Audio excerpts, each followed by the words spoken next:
아름다운 여행지에서 만날 수 있었던 눈부신 풍경을, 그리고 그보다 더욱 빛나는 사랑스러운 사람들을 특별하게 담아낼 수 있는 최고의 방법들을 알려드리겠습니다. 안녕하세요, 닥터필름입니다. 오늘은 스마트폰으로도 아름다운 여행 사진을 찍을 수 있는 7가지 꿀팁에 대해서 이야기해볼까 합니다. 여행지에서 마주할 수 있는 여러가지 상황에 따른 구체적인 촬영 방법에 대해서 상세하게 설명드리도록 하겠습니다. 아름다운 여행 사진을 찍기 위해서 가장 먼저 고민하게 되는 것은 바로 카메라의 선택인 것 같습니다. 사진의 화질만 고려한다면 고가의 카메라가 정답이 될 수 있습니다.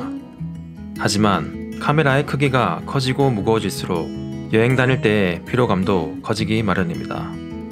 인증샷만 남기기 위한 여행이 과연 행복할까? 라는 질문을 스스로에게 던질 필요가 있습니다.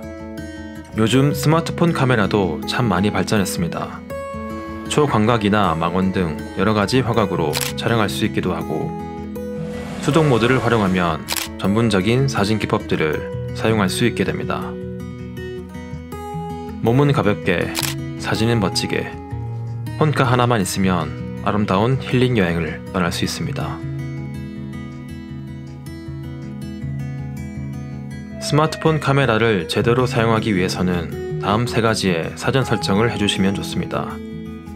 첫 번째로 수평과 수직 안내선을 켜주시기 바랍니다.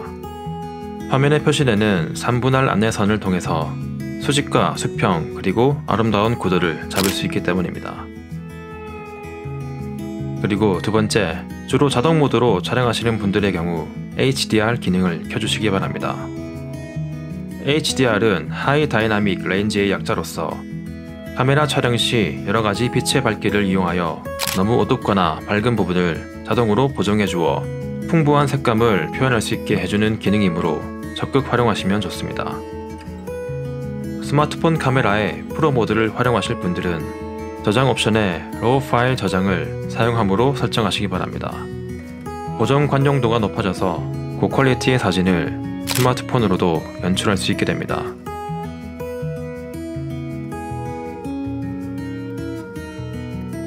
여행지에서 아름다운 풍경을 만나게 되면 우선 어떤 구도로 사진을 찍을지에 대한 분석을 하셔야 합니다. 일반적인 상황에서 풍경과 어우러지는 여행 사진을 찍고 싶을 경우에는 3분할 선이 교차하는 지점에 인물을 배치하시면 됩니다. 풍경이 좌우 대칭을 이루고 있거나 시선을 인물에 집중시키고 싶을 경우에는 프레임의 중앙에 인물을 배치하시면 좋습니다. 그리고 스마트폰의 경우 대부분 광각 렌즈를 장착하고 있기 때문에 특유의 왜곡 현상이 발생합니다. 그래서 인물 촬영 시 촬영자의 자세를 피사체의 무릎 높이로 낮추고 카메라의 각도를 살짝 높이게 되면 다리가 훨씬 더 길어 보이는 사진을 찍을 수 있게 되니 참고하시기 바랍니다.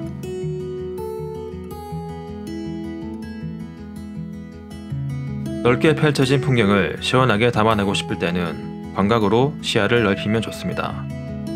초광각 렌즈의 경우 일반 광각에 비해서 왜곡이 심해지기 때문에 이를 활용하면 울창한 나무가 더욱 깊어 보이게 만드는 연출도 가능합니다. 그리고 멀리 떨어져 있는 피사체를 조금 더 가까이 찍고 싶을 때는 망원 모드를 활용하시면 됩니다. 이때 초점이 맞은 피사체를 제외한 나머지 부분은 자연스러운 블러 처리가 되기 때문에 사진의 입체감도 살릴 수 있게 됩니다.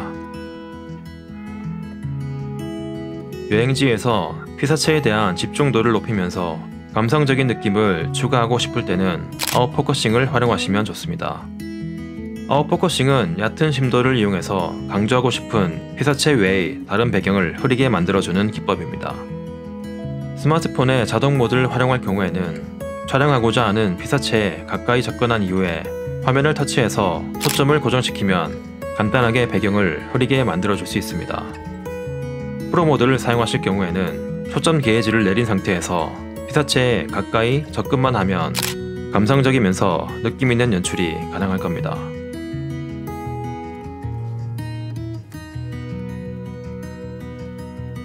매직아워란 해가 뜬 직후나 지기 직전의 시간대를 이르는 말입니다. 하루 중 빛의 변화가 가장 빠르게 일어나지만 동시에 가장 아름다운 사진이 찍히는 시간입니다. 이때 프로 모드를 활용해서 화이트 밸런스를 7000K 이상으로 올려주시면 주황빛으로 아름답게 물든 세상을 연출할 수 있습니다. 그리고 노출을 적절하게 맞출 경우에는 근사한 실루엣 사진도 찍을 수 있기 때문에 적극 활용하시기 바랍니다. 여행지에서 반짝이는 불빛으로 가득한 야경을 마주하게 되면 눈에 보이는 풍경을 사진으로 간직하고 싶어집니다. 하지만 심한 저조도 환경에서 자동 모드로 사진을 찍을 경우에는 떨림이나 노이즈가 자주 발생됩니다. 최근에 출시된 스마트폰의 경우 이를 극복하기 위해서 야간 모드라는 카메라 모드를 지원하고 있습니다. 이를 활용하면 삼각대 없이도 제법 괜찮은 퀄리티의 야경 사진을 스마트폰으로도 찍을 수 있게 됩니다. 그리고 삼각대를 이용할 경우 셔터 스피드와 ISO를 낮춰서 고퀄리티의 야경 사진을 찍거나 장노출로 빛의 궤적을 그려서 이색적인 사진을 찍어보시기 바랍니다. 오늘은 스마트폰으로 아름다운 여행 사진을 찍을 수 있는 방법들에 대해서 살펴봤습니다. 사진은 찍는 기술도 중요하지만 그 당시 감정이나 느낌을 담아내기 위한 연습이 필요한 분야라고 생각합니다. 자신만의 감성을 키울 수 있도록 연습하시다 보면 만족스러운 인생사진을 스마트폰으로도 찍으실 수 있을 겁니다. 여러분들의 일상이 스마트폰과 함께 더욱 아름다워지길 기대하며 오늘의 강의를 마치도록 하겠습니다. 그럼 see you.